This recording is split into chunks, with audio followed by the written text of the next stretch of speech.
Hi, my name is Brittany Bayley, and today we're going to talk about 4 wildly easy email marketing tricks that convert subscribers into buyers time and time again. And I'm so excited to have this time with you because I know after working with entrepreneurs like yourself for 6 years that this is a big pain point for you. And so I want to be sure to give you all the information that I have.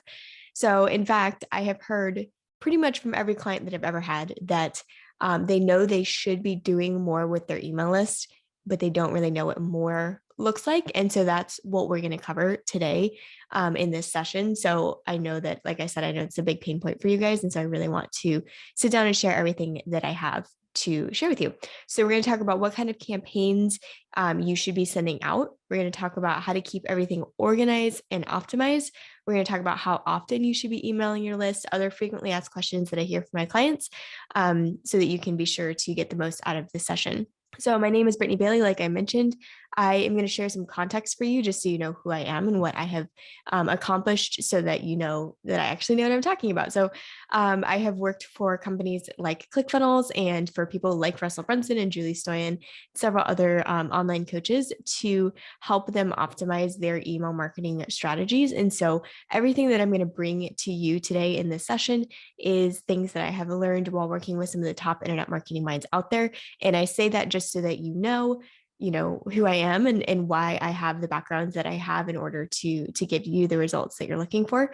Because I know a lot of people say they know what they're talking about and they don't necessarily. So I wanted to give you some context there. So how do you convert someone from an email subscriber to a long-time loyal buyer? That is the question of the day, right? So the first step we're going to do is something called core sequences. And these are sequences that I believe that every online coach, every online course creator needs in their email marketing strategy. And so the very first one that we're going to start with is called an onboarding sequence. And that's the sequence that welcomes somebody into your world and sets the stage for your other offers. So I also can call it a context sequence. So it's basically the sequence that gives people context that they need in order to move into the next step of your value ladder. So this series is attached to any front end offer, free or paid, doesn't matter, just a front end offer. And it tells who you are and what you do, as I mentioned, for context. So that helps some people if they're not sure what to say in their onboarding series. Just think of it like context. What context does your audience need in order to move to the next step in your value ladder? You're going to send out 5 emails, 1 per day. And after that, after they opt into your front end offer, whatever that is, and then you're going to drop them into your ongoing email marketing plan. And we're going to cover what that is in a second. Other course sequences, like I mentioned, there's course sequences that every online coach and course creator needs. We're going to talk about abandoned cart sequences, promo and launch sequences, webinar invite and webinar follow-up, as well as phone call follow-ups. If you're doing any high ticket sales, the follow-up after that phone call. So those plus the onboarding sequence are what I consider core email sequences that every online coach or course creator needs in their email marketing plan. Step number 2 is list segmentation. And so, as I mentioned, we're going to talk about how to be sure that everything is organized and optimized in your email marketing plan. And that is where list segmentation comes in. So this sets a firm foundation for everything else that you're going to send to your list. Because if you are sending things that are not relevant to the customer and in the step that they're in, then you're going to not only come across as not understanding them and their pain points, but also you might get some unsubscribes because people are gonna be like, oh, this isn't relevant to me anymore. So it sounds kind of nitty gritty to dig into like list segmentation. It's kind of not the most exciting thing in the world, but if you do it correctly, then the rest of your email marketing has a much better chance of converting and of doing well for you because you have that firm foundation. So understanding how to segment your list is critical for 3 reasons. 1, it makes your campaigns way more effective, as I mentioned, because they're actually getting seen by the right people. 2, it helps you estimate your launch at a glance because you can actually see, okay, I have this many people segmented in my pre-booking list or whatever list you have. Like you can actually get a solid understanding of how many people you're launching to, not your entire list, just the people who are warm to this offer. And then number 3 is it maintains a great relationship with your list, like I mentioned, because they aren't hearing about offers that aren't relevant to them. So I recommend 2 different segments for each product and offer. So if you have 3 products or 3 offers, then you're going to have 6 segments. Okay. So the 2 segments are clicked and paid. And the best time to start collecting those tags is right when you launch something or right when someone joins your list and goes through the onboarding series. So the way that it works is you attach a clicked tag to anyone who clicks any offers inside of an email. So if you have offer A and you're talking about offer A in your onboarding series, if someone clicks on that, they automatically get a tag that says clicked offer A. And that way you have that information. So if you want to send an abandoned cart series, if you want to send a series to people who showed interest in this product but never bought it, you have all of that information. Then when they eventually complete the purchase, then that tag, so this all happens in an automation, then that tag goes from clicked product A to paid product A. And now you know if you launch product B, you only want to launch it to people who paid product A because those are your students for product A, right? So you start to see how these all play together, right? Now, if you have an email that has multiple different calls to action, like email number 5 in the onboarding series, I like to do kind of like a roundup style email. So here's my podcast, here's my Facebook, here's my blog, whatever. So you have multiple different links. Then you would attach clicked blog, clicked Instagram, clicked podcast, right? So you have all of these different tags that are attached to all these different calls to action. And from there, you can send the most perfectly targeted email campaigns to your list, which ultimately converts your subscribers into buyers time and time again. That is the foundation for everything else that we're talking about. So step number 3 is nurturing your email list. And as I mentioned, this is what happens after somebody gets onboarded through the 5-part series and dropped into your main list. So now that the stage is set, you can continually nurture your new subscribers and connect with them multiple times a week. And we'll talk about what that looks like. So keeping your list, like what I call launch ready, is actually very simple. There's a lot of theory and talk out there about emailing every day or batching, like sitting down and spending a whole year or spending a whole, multiple hours batching a year's worth of content. That works great for some people. I haven't found that is the best way to work with myself or my clients.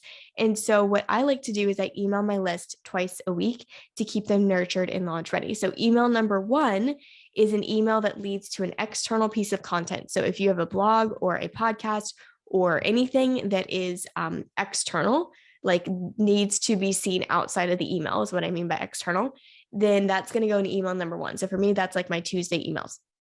Email number 2 is more of a story content based email. And that is an email that's going to keep them in the email. There's very rarely a link in email number 2. So these are serving 2 different purposes. Email number 1 trained your subscribers to click on links in your email because it is an external thing that we are asking them to do.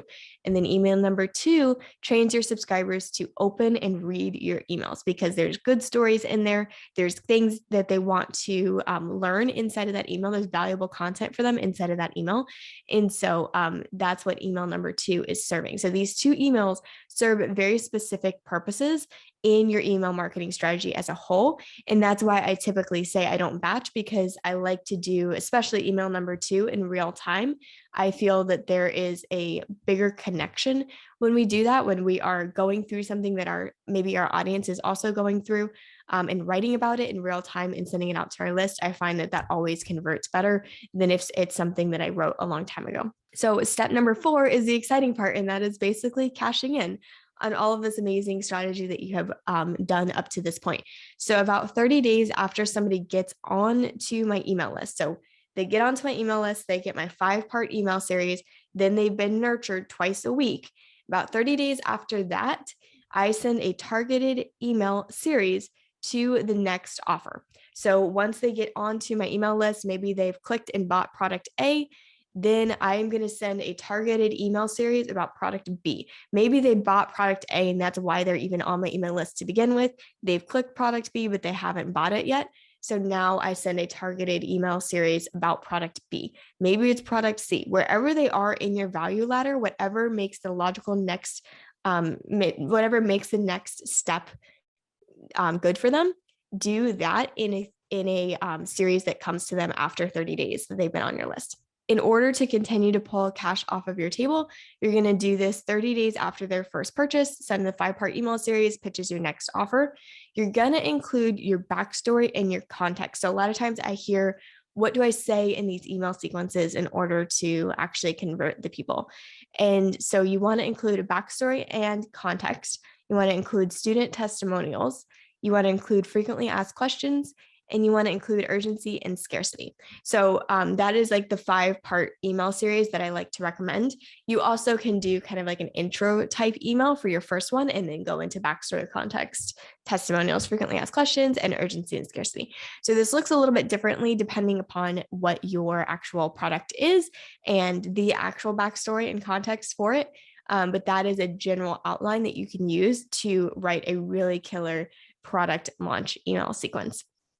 Once that 5-part series is over, you're going to wait about 3 days, and then you're going to send an abandoned cart sequence to people who have the clicked tags. So remember, every time somebody clicks on a link in our emails, we attach a tag that says clicked, product, whatever, product name.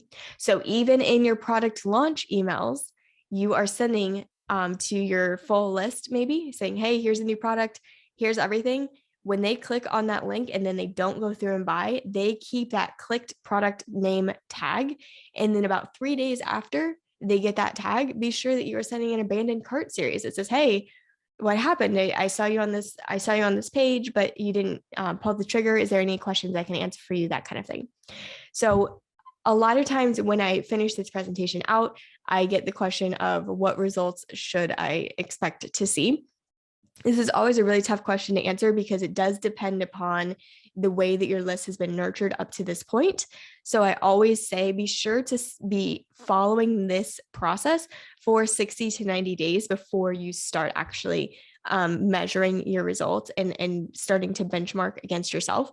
Up until that point, you can use industry average benchmarks, which I like to pull from campaignmonitor.com. And so they do a roundup every year that says, hey, this is the open rate, this is the click rate, this is the reply rate, this is the unsubscribe rate for different industries. So you can go through and check that out. Right now, the average open rate is 18%, average click-through rate is 2.6%, average unsubscribe rate is 0.1%.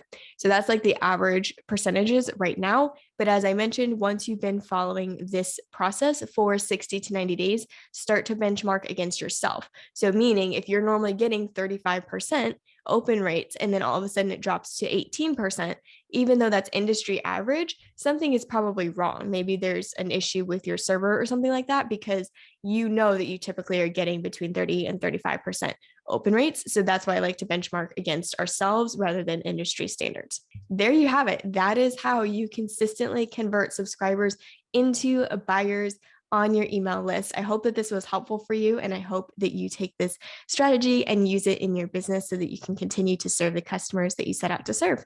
So again, my name is Brittany Bayley, and I'm so thankful that we had this time together, and we'll talk soon.